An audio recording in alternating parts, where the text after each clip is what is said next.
The 5 a.m. club embraces the twin cycles of elite performance. With freedom, books, flowers, and the moon, who could not be happy? The billionaire was seated alone on the spacious terrace of the private cottage he had rented on a wine estate in Franschhoek, South Africa. As he wrote his daily diaries, Mr. Riley reflected on the marvelous happiness, uncommon exuberance and striking beauty that was present at the wedding of the entrepreneur and the artist in Sao Paulo. They were clearly meant for each other.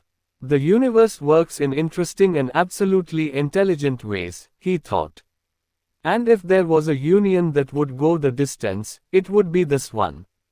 As the magnate made notes in his journal, birds sang their carefree songs and gardeners in blue work uniforms dug into the soil of the vineyard with shiny shovels while speaking energetically in thick South African accents.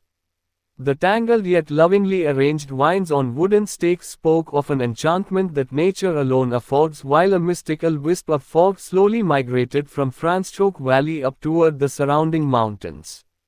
A little earlier, at 5 a.m., the billionaire had taken the entrepreneur and the artist on a mountain bike ride that began on the wine farm, then meandered down Daniel Hugo Street and into the village, past well-used horse stables, lazy dogs that moved as slow as snails on Prozac and rose bushes that had twisted along the white picket fences that had been erected along both sides of the rough dirt road. It really was a near-perfect little place the billionaire had selected as the setting for his second-to-last mentoring session. The lesson that the billionaire had presented as the three of them rode together centered on the vital importance of balancing elite personal performance with deep self-renewal for sustained masterful achievement. The Titan explained the value of alternating time in the world pursuing success at the highest level with time in the wilderness recovering, a symmetry needed to ensure strong harmony between winning at work and richness in life. And to guarantee that his students played the long game around their assets of genius, the billionaire also explained that massive productivity in society without an abundant heart, an authentic sense of joyfulness and enduring inner peace was no different from the game a hamster plays on a running wheel. It thinks it's moving, yet it remains in a cage.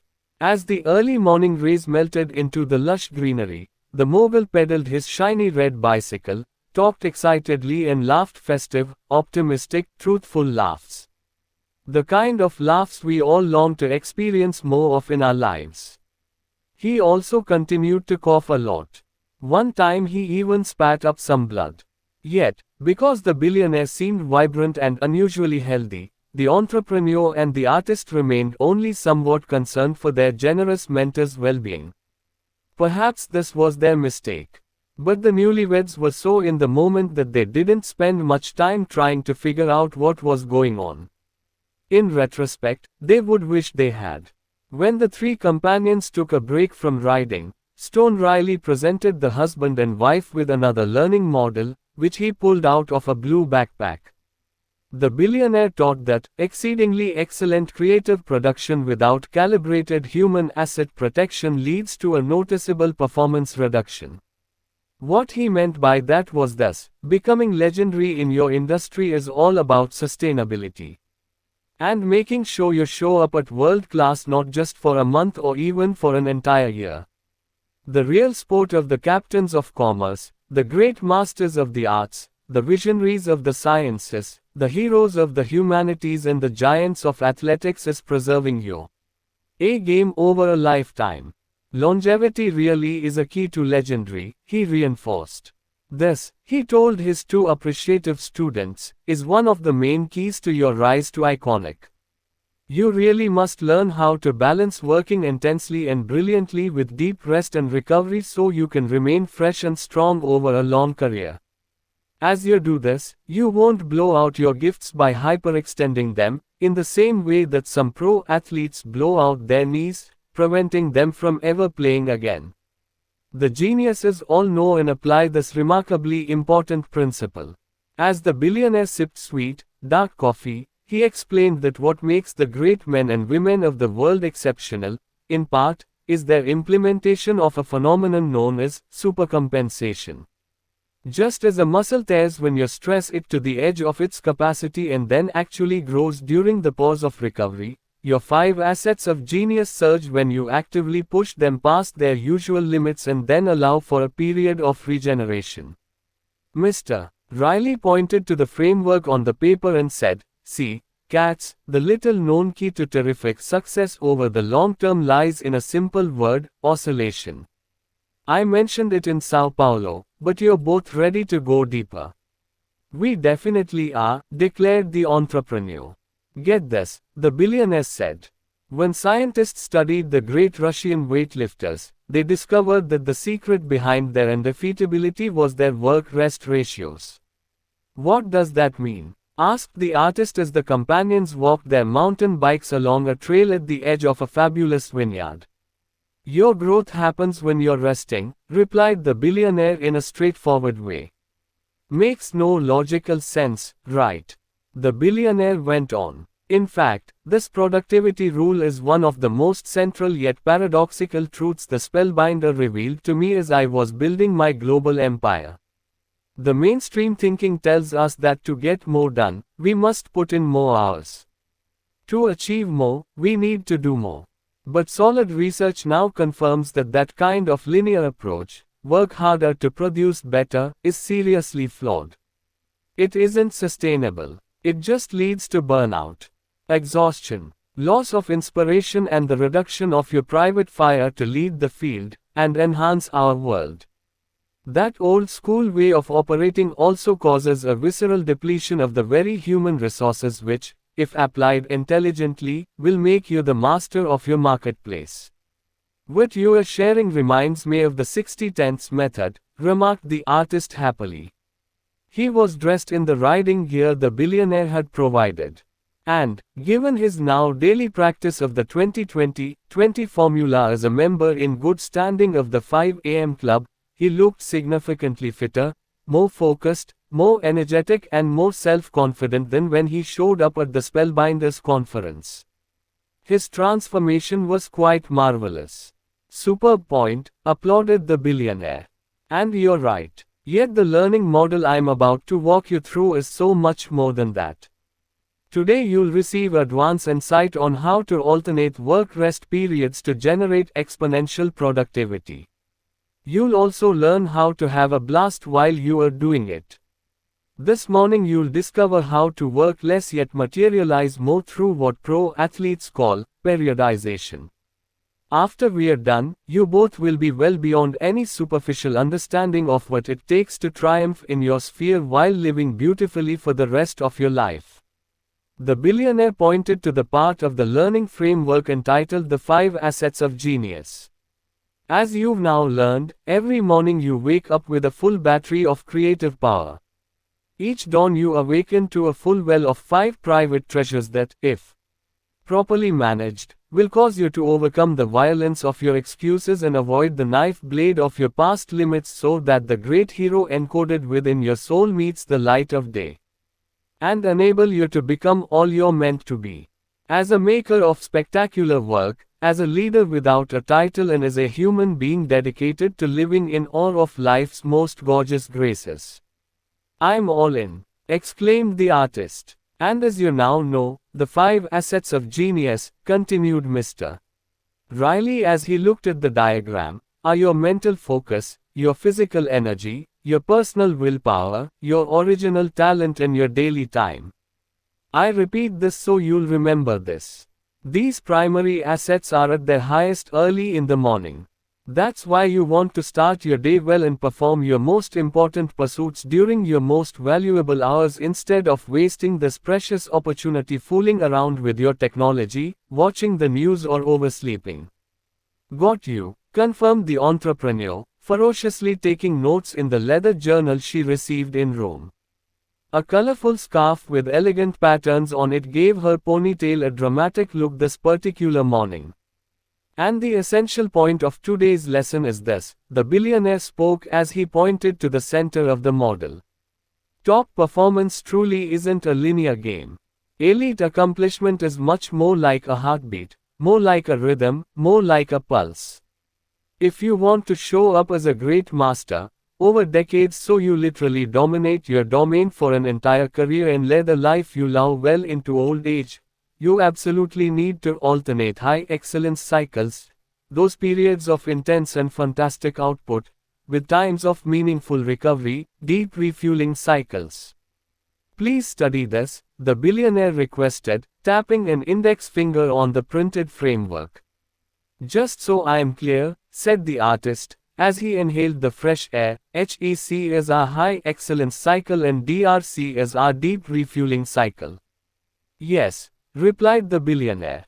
Today his black t-shirt had white lettering on it that read, "Yes, I'm in a relationship with myself."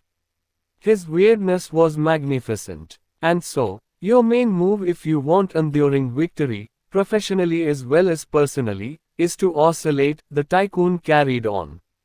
To cycle periods of passionate, monomaniacally focused and potent work at the highest grade with blocks of time set for refueling, relaxing, recovering and pure fun. It really is like your heartbeat, pulsing. I so love this concept you're so kindly teaching us, noted the entrepreneur. This will be another needle mover for my business life and for my private world. Yes, it will be, agreed the billionaire succinctly. Growth does happen in the resting phase. That's counterintuitive, right? We've been programmed to think that if we are not creating and producing, we are wasting our time. We feel guilty if we are not doing. But look at this. The Baron unzipped a nylon carrying case that had been fastened around his waist. He pulled out 2 medals that appeared to be made of gold and placed them around the necks of the entrepreneur and the artist, as one would do in celebration of a champion. On each medal, these words were engraved. The legendary performance equation. Pressure times refueling equals growth plus endurance. Tennis great Billie Jean King said that pressure is a privilege, the billionaire reminded his 2 students. See, pressure and stress aren't bad. They're not, questioned the entrepreneur. Nope, they're actually absolutely necessary for the expansion of your capacity, voiced the billionaire. You must push your talents hard, the billionaire continued. Even when you don't want to. Past your comfort zone. Only then will they grow. Always remember this, the time you least feel like doing something is the best time to do it. And part of the reason for this, as you also now know, is because when you enlarge your willpower muscle in one important area, your self-discipline in every other area rises with you. The larger point I'm trying to make here is that pressure and stress are wonderful blessings that A players exploit.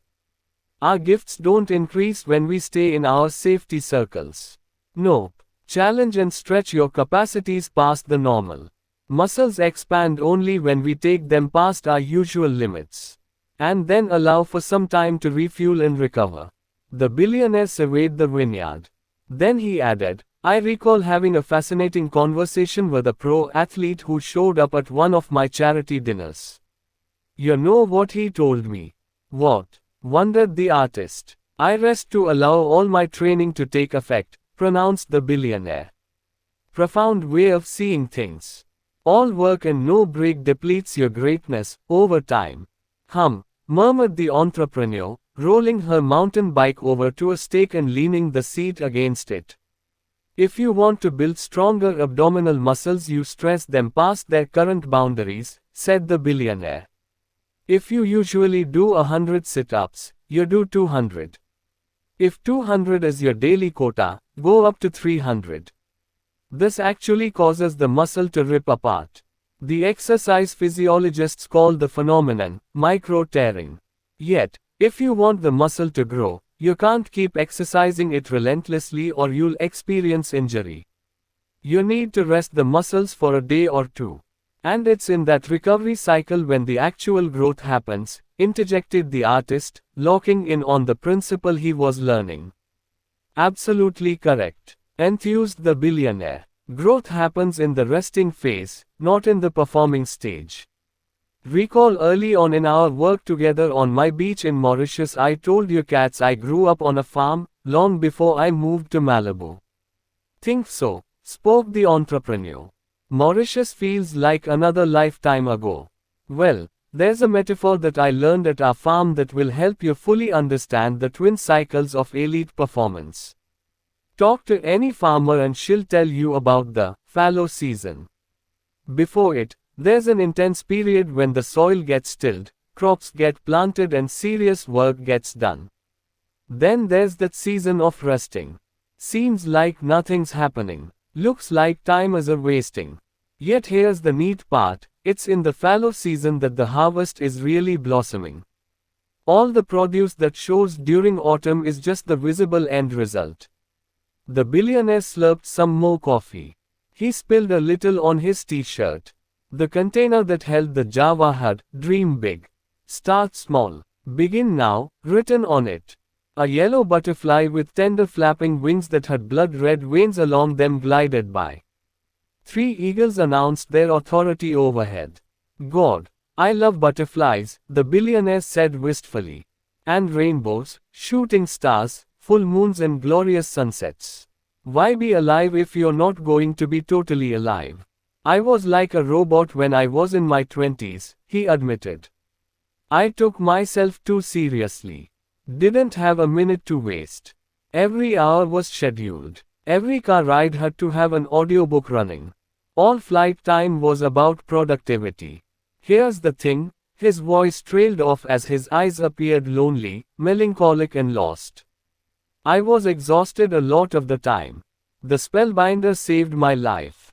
He really did. And the model I'm walking you through this morning helped immensely." The billionaire took a deep breath, then went on. "My assets of genius became eroded over time.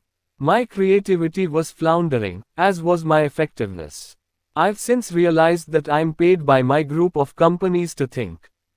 2. Come up with visions and ideas for new products and innovations that will shatter the compass and deliver humongous value to all our clients around the world. But I didn't understand that back then. The spellbinder assisted me enormously. Taught me the twin cycles of elite performance during our very first coaching session. And insisted relentlessly that I implement them instantly and consistently. But boy, did I fight him on this one. It was just so against my nature to relax and breathe and to pause. Now I totally get that rest is the very thing that enables our primal greatness to unfold." The entrepreneur nodded her head in understanding. "If I'm not working, I feel super guilty. Like I'm doing something wrong. Self-care is essential to self-love," remarked the billionaire. "All I'm saying is I now understand that balance is vastly important to world-class performance. Working day and night didn't make me more efficient at all. It just made me more tired. And cranky. So, now I make the time to rest, to nourish myself, to mountain bike, to read the books I've always wanted to read, to enjoy a glass of excellent wine like the glass of amazing Pinotage I savored last night in front of the blazing fire in my cottage here in the valley. Ironically, as I've practiced this kind of recovery, my creativity has multiplied, my productivity has soared and my results have skyrocketed. It's just so profound. I work less, have more fun and yet I get way more done." Mr. Riley then reached into his blue backpack and pulled out a piece of white material, which looked like it came from the sail of a schooner. Remarkably, you could see a drawing of Albert Einstein in a sailboat on it. The industrialist continued his discourse, out in that delightful vineyard. "Oh yes, cool cats, having fun is so very essential to leading your field, upgrading your life and inspiring the world. All of the amazing creatives and productive icons of history had one thing in common, you know." "Tell us, please," requested the entrepreneur as her bangles made a clink clink sound. Her new wedding ring shimmered in the morning sunlight. The billionaire flipped into a quick handstand. He then beat his chest fast with a single fist as he whispered these words to himself. "This day is priceless. All the money in the world will not bring it back again. And so, I seize it and I savor it and I honor it. This day, I fill my mind with big dreams so there is no space for petty doubts. I replace the psychology of can't with the mentality of can. And I remember that my greatest growth lies at the jagged edges of my highest limits. This day, I'll recall that until my mission becomes my obsession, my gifts will never become my glory.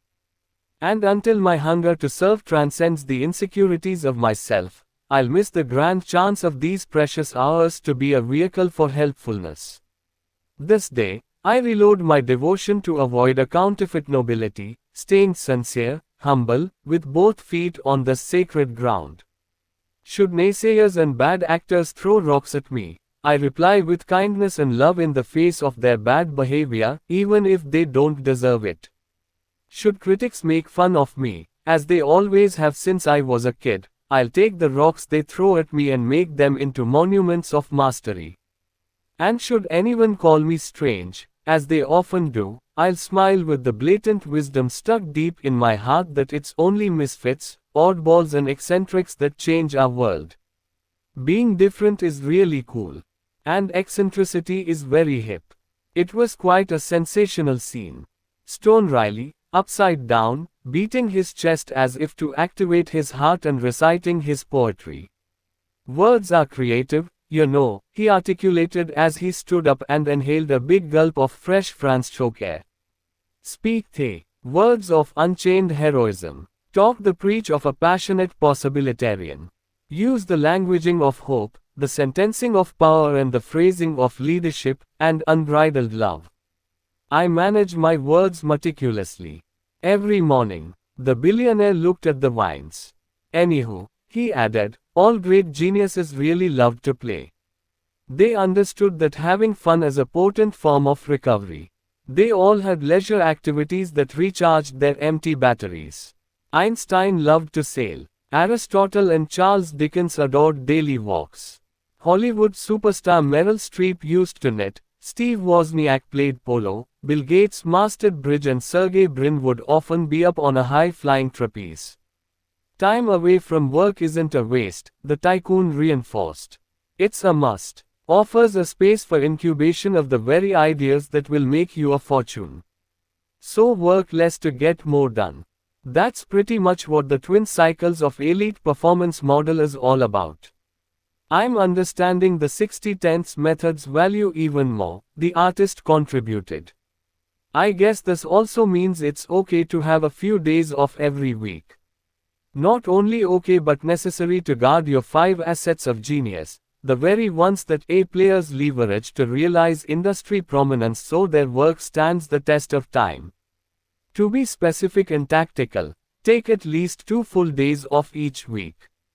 No technology. 0 device days is what the spellbinder calls them. Full recovery. And every quarter, take off even more time. For decades I've taken June, July and August to vacation. I sail, bike, sleep, read, swim, chill with my friends, have the happiest times with my daughter and experience life at its best. Your cats may not be able to take this much time off. But I need to tell you that during these renewal cycles I do my best thinking and planning and get my best insights. I always return to the office 1,000 times more inspired, on fire and alive. Another butterfly floated by. The vineyard seemed to whisper of wonderful miracles to come. Though the sun now stood in its full radiant glory, a thin slip of a moon competed for attention in the big African sky. It was breathtaking. The entrepreneur grasped her husband's hand. This is magical, she said. You know, guys, Mr. Riley said as he picked up his bike and started walking along the secret back road that he had somehow discovered. Heaven on earth isn't some mystical, spiritual place to aspire to. It's not some realm reserved only for saints, seers and sages. Not at all. I've discovered, and boy, have I led a colorful, intense life all these years, that heaven on earth is a state that anyone can create. The billionaire was now deepening the conversation significantly and growing even more philosophical around this particular lesson on work-life boundaries for sustained legendary performance and a happier existence. Because business victory without a joyful heart misses the opportunity. I feel really, really blessed in my life, Stone Riley stated. I live mostly in the magic.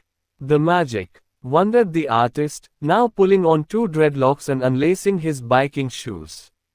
The magic, confirmed the billionaire, looking serene yet confident, relaxed yet thoughtful, playful yet spiritual.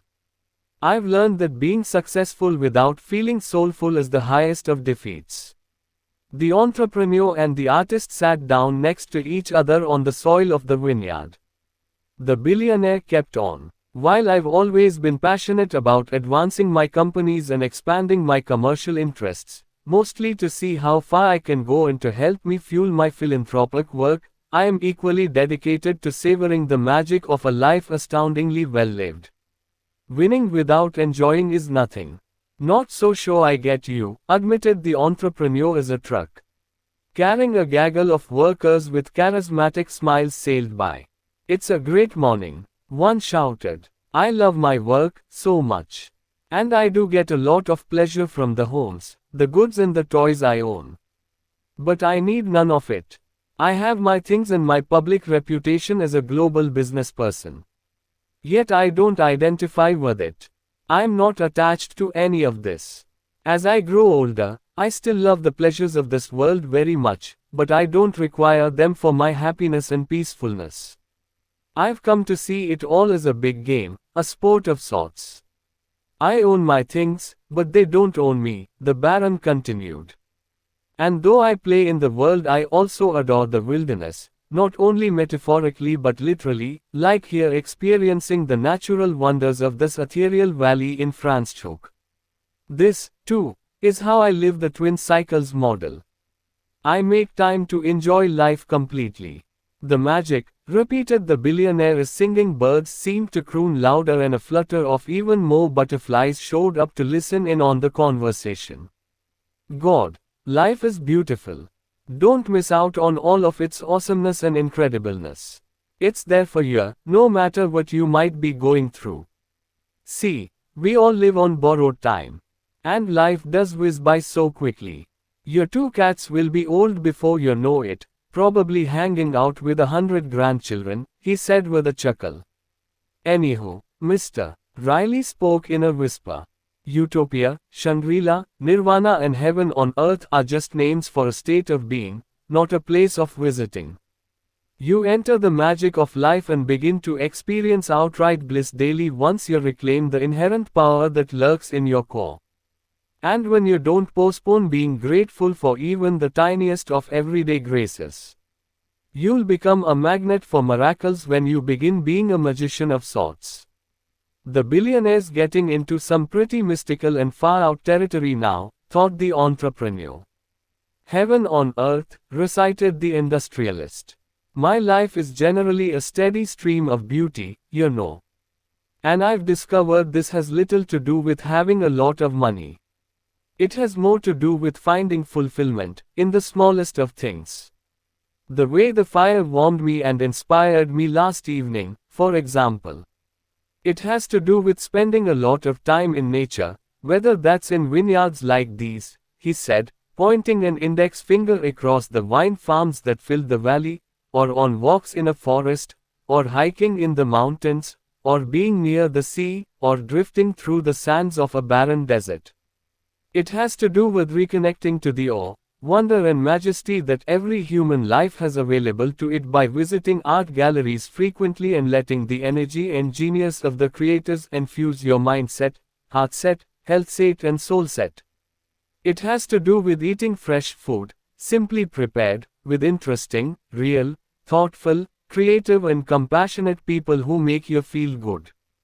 Stepping into the magic also has a lot to do with saying goodbye to your past, embracing the present and making a return to the imaginativeness, innocence, exuberance and lovingness you were intimate with when you were a child.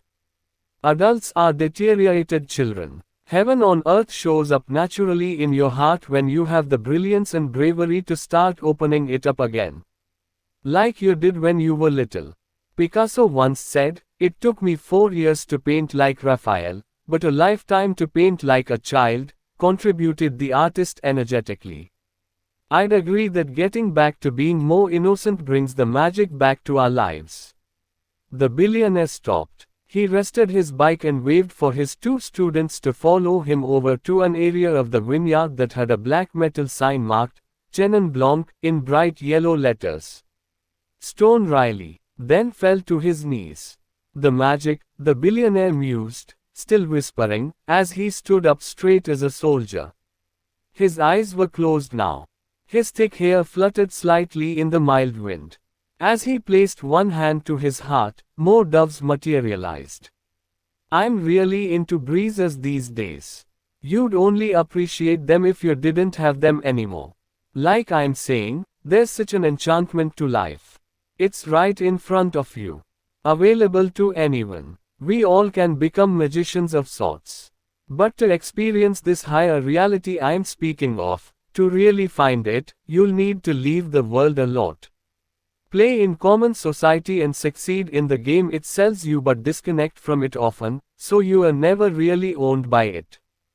Because the sport the majority is playing is only an illusion, sort of a waking dream, that too many good people are donating the best mornings of their finest days to as they put money over meaning, profits over people, popularity over integrity, being busy over family and achievement over loving the basic miracles of the now.